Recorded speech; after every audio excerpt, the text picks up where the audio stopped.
This is episode 172 of That Shakespeare Life. Our show this week is brought to you in part by our members here at That Shakespeare Life. Membership gives you unlimited access to our video streaming library full of documentaries, animated plays, virtual tours, and more. Sign up today at cassidycash.com/member and stay tuned after the episode for even more details. Hi, I'm Philippa Lacey-Bruhl of British History Tours.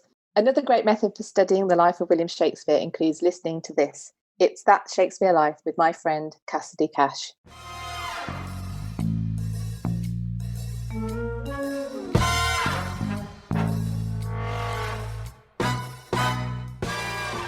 While treating Walsingham, the founder of the Elizabethan spy network, Lopez entered his service, passing information between England and the continent. And this served as a source of income for Lopez in addition to what he earned as a physician and merchant. Welcome to That Shakespeare Life with Cassidy Cash. Cassidy believes that if you desire to successfully learn or perform Shakespeare's plays, then understanding the real life and history of William Shakespeare himself is a must. That Shakespeare Life is the podcast that helps you go beyond the curtain of some of Shakespeare's most iconic works and explore the world of early modern England as Shakespeare would have lived it, learning from the writers, historians, and performers who know it best. And now, here's Cassidy. Born in Portugal, Dr. Roderigo Lopez fled to England in the 16th century as a Jewish refugee. His family was Jewish, forced to convert to Catholicism, and when he arrived in England, he joined the Church of England to become Protestant while still practicing Jewish rituals at home. Serving at St. Bartholomew's Hospital in 1576, Lopez rose through the ranks as a doctor until he was the chief physician there. He served as doctor to some of England's most notable dignitaries, including Sir Francis Walsingham, Robert Dudley, the Earl of Leicester, Robert Devereaux, the Earl of Essex, and even the Queen Elizabeth herself. These highly prestigious professional connections were a boon for Dr. Lopez's medical career, but the danger of these connections led to Dr. Lopez being entangled with spies and ultimately to his execution on grounds of plotting an assassination against Queen Elizabeth. The scandal of Dr. Lopez's trial in 1594 happened while Shakespeare was in London, and the cultural anti-Semitism of 16th century England that played a role in Lopez's conviction is echoed in some of the references to Jews we find in Shakespeare's plays. Here today to tell us the story of Roderigo Lopez and his part in the life of William Shakespeare is our guest, Susan Abernethy. Susan Abernethy has a degree in history and is a member of the Rocky Mountain Medieval and Renaissance Association. Her blog, The Freelance History Writer, has been continuously publishing historical articles since 2012, with an emphasis on European, Tudor, medieval, Renaissance, early modern, and women's history. Her latest novel, a biography of a prominent Stuart royal, is currently in production. Hello, Susan. Welcome back to the show. So nice to have you with us. Hi, Cassidy. Glad to be back. As an immigrant from Portugal, did Roderigo Lopez have to pass any specific licensing requirements to be able to practice medicine in 16th century England? Well, Lopez was highly educated, having studied medicine at the University of Coimbra, and he graduated in 1544. When he fled to England, the rules of admitting physicians to medical practice required that all, except for graduates of Oxford and Cambridge, had to pass an assessment by an examining committee. And we don't have a record of the confirmation of this assessment, but presumably Lopez managed to pass the licensing requirements. His appointment dates from 1567, when he was admitted as the first regular physician to practice at St. Bartholomew's Hospital in London, and he would subsequently become a fellow of the Royal College of Physicians. The Queen had a household staff of at least 15 physicians, and that seemed like a lot of physicians in the first place, but it also seemed to suggest she had a lot of options. So how and why did she choose to add Roderigo Lopez specifically to her staff? Lopez quickly gained a reputation as a brilliant doctor, practicing in the Galenic tradition. And one of his colleagues at the hospital noted that Lopez was skillful and careful in his work in treating gunshot wounds. And he became known for his diet recommendations and his use of purges and bleeding. Another contemporary wrote that Lopez was one of the most learned and expert physicians at court. His skill and reputation brought him to the attention of important nobles such as the Earl of Leicester, Sir Francis Walsingham, William Cecil, and eventually Robert Devereaux, Earl of Essex, and the Queen. Lopez developed a recipe for a concoction he called Arceus opazima, which may have included anise and sumac berries, although the recipe is no longer known. Anise seeds are often prescribed as an aromatic tea and recognized for their calming effect in respiratory ailments, as well as their potent anti-colic effect on intestinal disorders and for symptoms of dysmenorrhea. Even today, anise is recognized for its beneficial effects as an antioxidant and for its analgesic and anticonvulsant properties. Sumac was used for cooking and in berry lemonade and helped with digestive ailments. 3 years after Lopez entered the Queen's service, she granted him a monopoly for importing sumac and anise to England. When did Dr. Lopez go from being on her staff to actually becoming the chief physician for Elizabeth I? After the death of Elizabeth's physician, Julio Borgarici, Lopez was named physician-in-chief to Queen Elizabeth in 1581. Dr. Lopez treated Sir Francis Walsingham and was an immigrant from Portugal during a time when Spain was invading Portugal and England was enemies with Spain. Did Dr. Lopez's position in the Queen's household put him in a position to serve as an intelligence agent for Queen Elizabeth during these conflicts? There were many merchants in the Portuguese New Christian community in England, which allowed them to have numerous contacts around the world. The Portuguese immigrants, including Dr. Lopez, had family in Antwerp, Amsterdam, and other parts of the Spanish Netherlands. So this was an open network, not just for goods, but also for information. So while treating Walsingham, the founder of the Elizabethan spy network, Lopez entered his service, passing information between England and the continent. And this served as a source of income for Lopez, in addition to what he earned as a physician and merchant.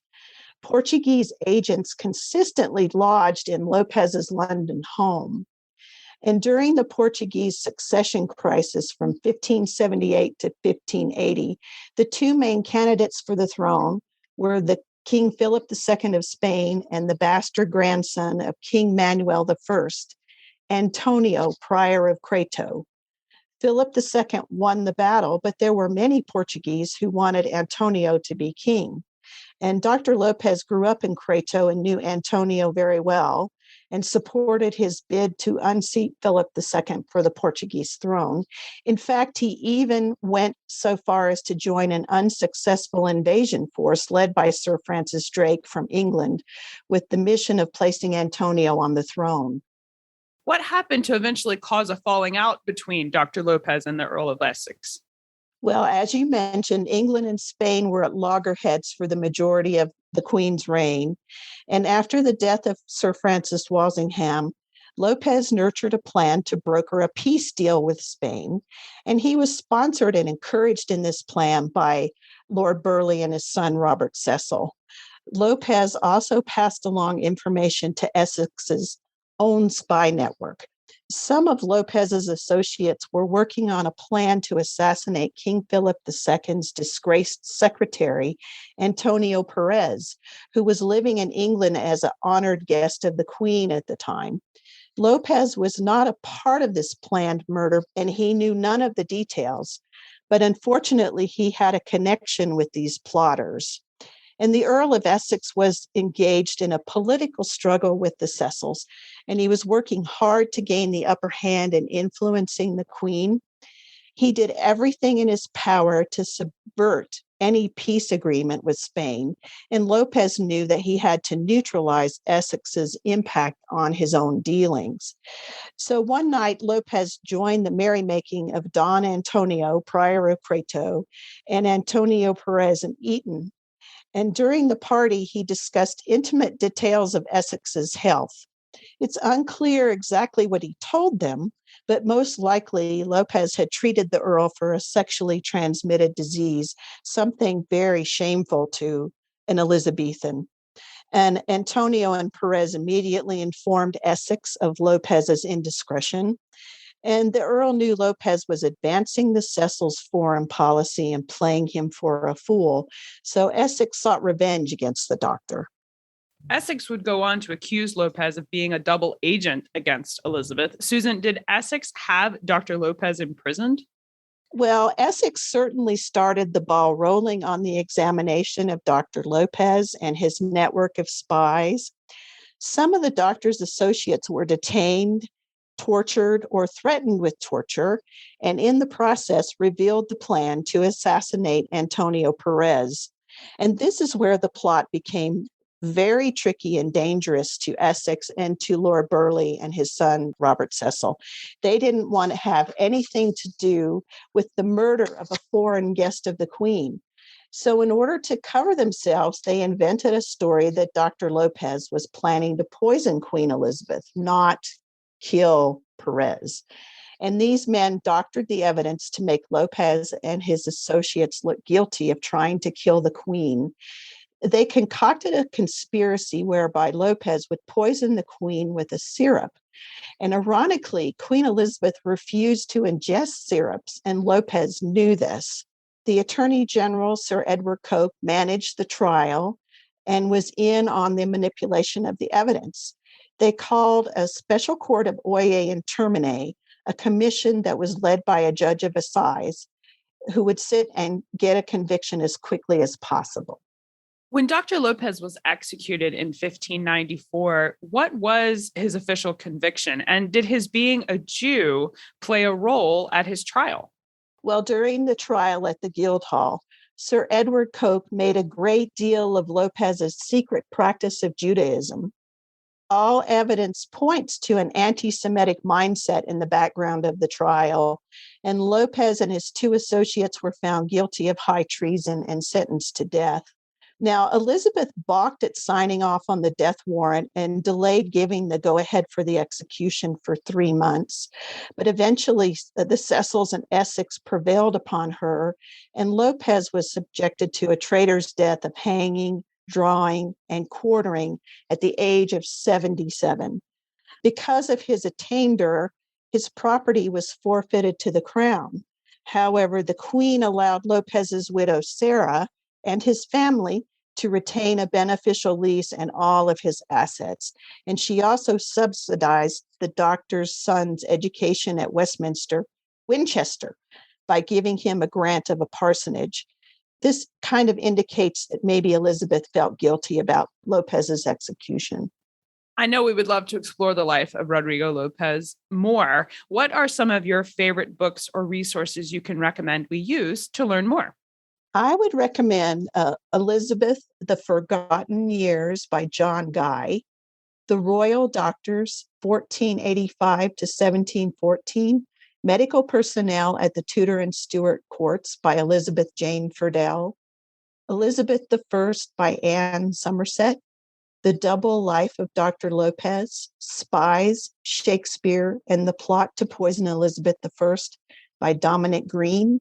And there's also an excellent entry on Roderigo Lopez in the Oxford Dictionary of National Biography by Edgar Samuel. These are excellent resources. Thank you so much, Susan, for suggesting them. We'll make sure to link to these books in the show notes for today's episode. We also have some links to some companion episodes that can tell you things about the place of Jews in Elizabethan England, so you can understand that part of Dr. Lopez's trial a little further. So make sure you visit those as well. Now, Susan, we ask everyone this next question here at That Shakespeare Life, and that's, what's the one book you would take with you on a deserted island? My friends in England tell me I'm supposed to allow you the complete works of Shakespeare and a copy of the Bible. So your choice would be in addition to those. I recently read Anne Somerset's book, Queen Anne, The Politics of Passion. And I think this would be an excellent book to have on an island because there was so much politics going on during her reign. I think it would give me hours of enjoyment. That sounds like a good selection. I think you'd be well set up with that one. So what's next for you? What are you working on now that you're excited about? I have finished my biography of a prominent Stuart royal, and I'm looking for a publisher at the moment. Fantastic. I remember the last time you were with us, you were putting that together. So I'm so excited to hear that it has gotten finished, and we wish you the best with finding your publisher. Look forward to reading it when it comes out. Thank you so much, Susan Abernethy, for being here and walking us through the history of Dr. Roderigo Lopez. This is a fun part of Shakespeare's history, and I appreciate you joining us to share it with us. Thank you, Cassidy.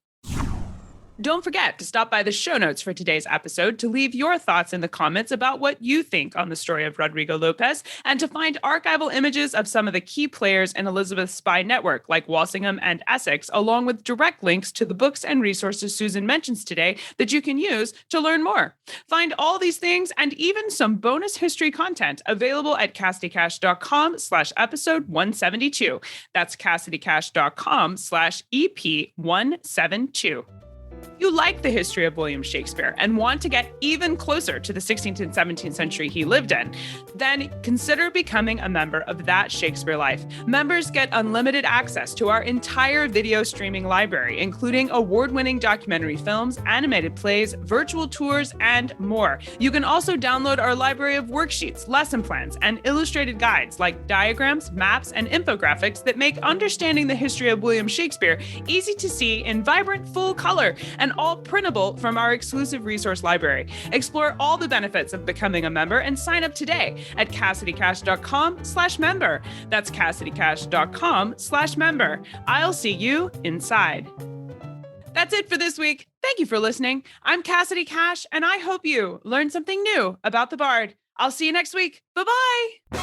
Thank you for listening to That Shakespeare Life. As always, the best conversations happen after the episode over at CassidyCash.com. Become a part of a vibrant Shakespeare conversation by adding your voice over at the website. Until next time, remember, when you want to know William Shakespeare, you have to go behind the curtain and into That Shakespeare Life.